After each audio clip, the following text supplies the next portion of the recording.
Hey guys, Jared the Jester here, and welcome to a different kind of video. I used to do circus tutorials for juggling a long time ago. I haven't done one of those in a while, and I decided that I wanted to take a little bit of a break from my gaming videos to do some magic tricks and some tutorials on a couple things that I, to this day, still use on stage and at like Renaissance festivals and things like that.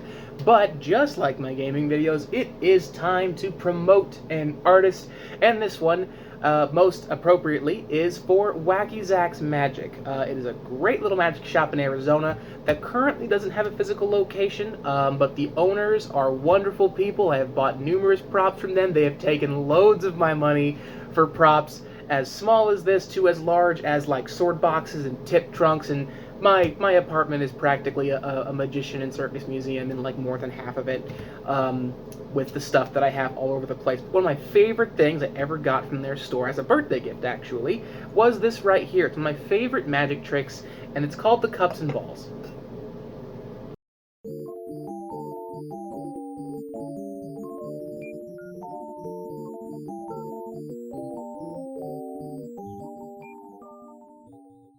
Now, Cups and Balls is actually a very simple magic trick to do, and what I'm going to do is actually only teach the basic, bare-bones version of the trick, because in my experience, when it comes to a magic trick, the most important thing about it is to make it your own and kind of put your own spin on it and make it your way. You know, if you've ever seen me perform this at Gaslight Circus or at the Renaissance Festival or even out in the streets in Arizona, you'll usually see versions where I've got multiple balls flying everywhere, like things in my mouth, my nose, my ear. I'm not teaching any of that. That's my act, and I'm doing it that way. What I'm going to teach you is the basic foundation of Cups and Balls, so that you can then, if you want to anyway, grow on it, expand on it, and do it your own way, so that you can have your own little magic act if you want to, or if you just want to go and mess with your drunk friends at a party. That's what I love doing. You can go to a party or a bar with stuff like this. Like, you don't want to be the guy carrying magic props into a bar. That's not really that great. But what I love about this trick is that you can do it with so close to anything you have. And I'll go into more of that after I do the trick itself. So we have these 3 cups. Now we also have here 1, 2, 3 balls. Now most of the time the balls are red, but I found these really cool yellow ones and I really like them. So what you do is you take one of your balls and you set it on top of one of the cups. Now usually it's the middle cup, but how you go about this step, you can do it however you want to, but again, we're keeping it simple. We'll take a cup. It's basically empty. There's nothing under it. It is straight through solid, nothing wrong with it, and we're just going to set it on top of the other cup with the ball on top of it. Now the trick here is usually you can have someone say a magic word, clap their hands, snap their fingers. Sometimes wands are used. Wands are a big part of this sometimes. I'm not a big wand guy, so I'll usually just use a magic snap in my fingers, because I'll do this version with like larger props like hats and like softballs and stuff, and I don't want to, go thumping on hats with a magic wand like an idiot. So what the goal is, snap your fingers and the ball has gone through the cup. And then you set the cup down here, set the cup here, and now you've engaged people, and they're thinking, oh, that's cool, how do you do that? Well, that's when you have them do it again. You can do it faster, you can do it slower, make small talk, crack jokes while you're doing it, but then you take the opposite cup, put it over there, snap your fingers however you want to do it, and now there's 2 there in place of the 1, and once again you put a cup there, and you close them over, and you say, okay, well, they're all there, now we have to have this one join them, so you take this one, and you just repeat the process. Now, for me, and I'll give this one away. For me, I like to just make a little bit of interesting flair to it. I'll say, okay, well, let's make this one work a little harder, and we'll put the second cup there, then we'll put the ball on top, and then we'll put that one on there, so it's all reset. And when you lift it, you have all 3 balls are in the cup.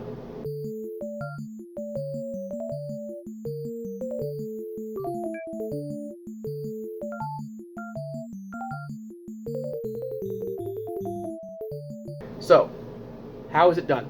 It's the simplest thing possible. So, you have empty cup 1, empty cup 2, but wait, who's that? There is no empty cup number 3. The way this starts is very simple. It starts with how, honestly, in my experience, how you carry the props. I usually keep these in pouches, and the way you set it up to have this 4th ball be hidden the entire time is actually very easy. That is, first thing, you count back from 4 basically. Ball number 4 goes in its own cup. You take this cup, you put it there, you take this cup, you put it there, and then you go 3, 2, 1. The original 3 balls are now in the first cup you pull out. So, if you are entertaining somebody with this trick, you do something simple as say, okay, I've got these 3 cups, and I've got these 3 balls. While I'm looking at the balls, you flip them over, and notice how I flip that middle one a little faster than the others? That's because you want to keep that 4th ball right where he is. So, I'll do the trick again, step by step, and I'll explain how that 4th ball comes into play. So, we're here, we're reset back to where we started. You take your middle ball, out of the middle cup, put it there, snap your fingers, and there it's falling right through. Now we'll do it backwards. Catching on? I'll do it without the cup. Put it on top of the middle cup, snap your fingers, and we just lift, and that ball was already there the whole time. And how you get it to where you constantly have 1+ ball in the middle is when you put the cup on top of the other cup and reveal your hidden 4th ball, which your audience believes is ball number 1. You take this empty cup that you just put on the bottom, right there, and your other cup that has ball number 4 hiding inside, you just, real quick, cover the middle ball. Now, unbeknownst to your audience, there's already 2 balls there. Then it's just repeat the process. You take the cup, you cover it, you snap your fingers, there it is. But that ball never left anywhere at all. And you just repeat this process as many times as you want. But you can also mix it up. See, there's only 2 balls there now instead. That's when you can get a little faster, and you can make it so it goes wherever you want all the time. And you can overcomplicate it however you want to. I'm not going to do that, but it's pretty much a simple matter of always keeping an eye on where ball 4 is, and don't let the audience see. Best way to let the audience not see it is, especially with this trick, if you're doing it like a table, or like my main time of doing it is at the Renaissance Festival. I'll walk around to like picnic tables and stuff. Is whatever you do, always have a higher view than your audience. Make sure that when you are putting that ball down, or that cup down that has the 4th ball, no one can go, oh, what's that? Always keep it at your eye level when you go, there it is. No one's gonna know. That's cups and balls in a nutshell. Now I'm going to show you another magic trick that involves the exact same props called ThreeCup Monty.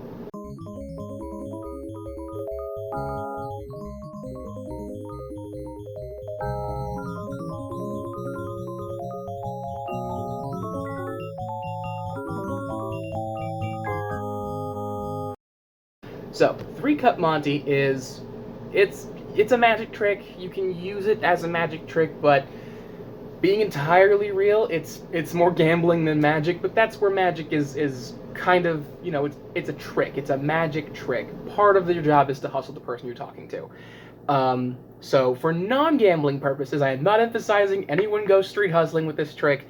We're going to go ahead and show you how it works. So we actually don't need these 3 balls. You only need 1 object other than the 3 cups. And you don't have to use a ball. You can, if you're feeling brave and you can find a total like rube who wants to go with it, goad them into putting up their own object, being things like, oh, can I use your ring or your necklace or something that fits in the cup. And actually, you know what, let's make this kind of fun. We're going to go ahead and get this ball out of the way, and we're not going to use a ball.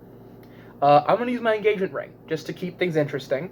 So, I'm going to be the rube who says, I bet you can't find my engagement ring under your cup, and this is after you boast to people that if they move the cups around, you're going to know where it is. Now, there's a couple ways you can tell where it is, but first we're going to take the ring and we're going to put it under the cup. Now, your job as a magician is to make sure that they believe they're in control. And the main way you say you're in control is you cover your eyes, or you can turn around, something like that. So for me, what I'm going to do is I'm going to completely cover my face, and I'm going to have some hands from the sidelines reach over, and they're going to rearrange the cups. And there's some other stuff about this that I'll explain after this, as I go into it. Okay, so I cannot see anything. Go ahead and do your thing.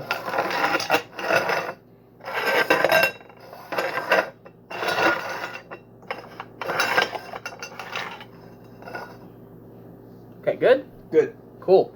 Alright, so that's when you kind of reveal yourself again, that you can see, and if you can tell your audience, like, oh hey, you can hold my eyes closed, or you can give me a blindfold, or whatever, the more power you can give them, or the illusion of power, the better off this is going to go. Because, in fact, the fact of the matter is, unless you are dealing with a really sharp individual, they're not going to catch this. Now, I did not see where any of that went. I didn't see a thing.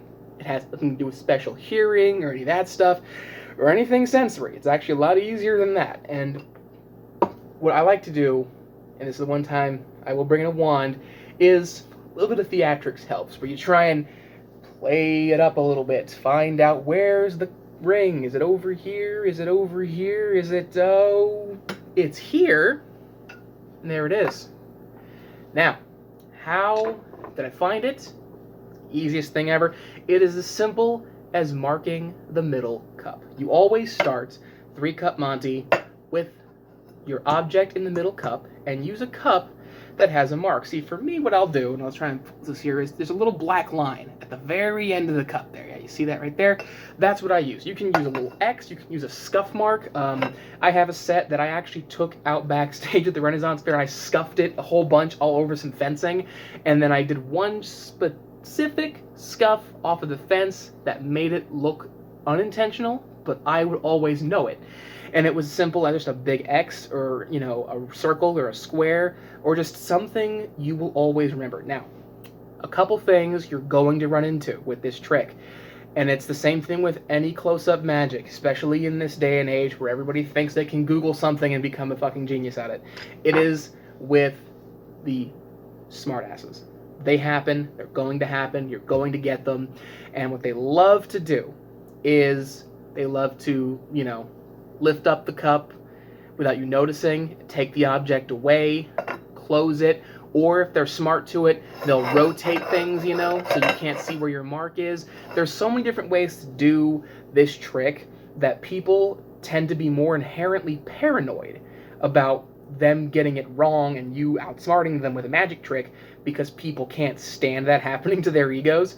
They'll find any way they can to mess with you, and unfortunately it's going to happen, and how you deal with that is entirely up to you. Me, I'm pretty blunt. I tell somebody that they really know how to bum out somebody, you know, and just move on. But if you can be funny about it, if you can make it your own way, definitely do it, because these are still two great magic tricks that you can expand on, do your own way, make them your own. You can look up dozens of magicians who do their own versions of it, and they're all fantastic. I've got some of my own favorites as well. But overall, I hope you enjoyed this entire little magic tutorial. I might go ahead and do more in the future, but in the meantime, thank you guys so much for watching. Be sure to hit that like button on the way out, ring the bell as well, subscribe, comment, check out anything I may have done in the past. Don't forget to check out Wacky Zach's Magic. They do have a website I'll leave below, and we'll see you next time. Jester out. We're gonna do a bonus card trick for everybody, okay? Hey, look over here. Okay. Mr. Bean. You see, this is a regular deck, right? Okay, what I want you to do, buddy, is I would like you to look over here, and I would like you to pick a card, please. Take your time, pal. Just poke a card.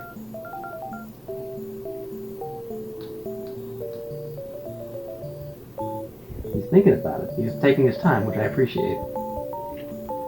Oh, okay, alright. That one? This one. No, that one. This one? This one? Okay, you hit this one twice. Okay, we're gonna stuff that right there. You hold on to that. Okay? Good with that? That's your card? Okay, good. Now, I didn't see it, but hey. That's your card, right? Okay.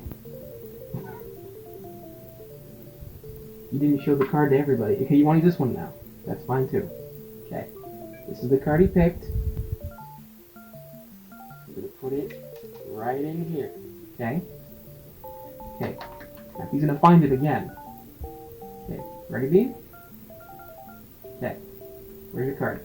You got it? That one? You want that one? Found it. Good boy. That works. I'll take that. Okay. Does that look okay? Even though he blatantly swatted a card away? Should I do it again?